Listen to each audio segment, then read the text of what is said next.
Hi friends, మీకు ఒక విషయం చెప్తాను చూడండి. మీకు ఒంట్లో బాగాలేనప్పుడు మీరు మీకు బాగు చేయగల వారు ఎవరైనా ఉన్నారా?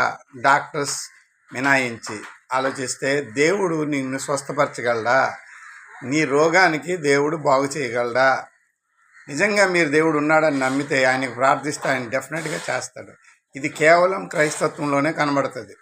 క్రైస్తవులు మాత్రమే అలా ప్రార్థన చేస్తారు. బాగాలేకపోతే ప్రార్థన చేసుకుంటారు, ఏదైనా సేవకుడి ద్వారా ప్రార్థన చేసుకుని బాగుపడతారు. కానీ మరి వేరే ఏ రిలీజన్లో కనబడదు. ఎందుకంటే యేసుక్రీస్తు మార్క్స్ వార్త 2వ అధ్యాయంలో ఒక పక్షవాయువు గలవాడిని బాగు చేస్తాడనమాట. అదిగో పైన బొమ్మ పెట్టని చూడండి.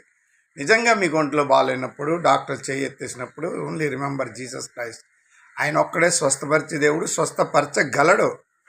ఇదే అధికారం తన విశ్వాసులకి, తన సేవకులకు కూడా ఇచ్చారు. అందుకే మీకు ఏమైనా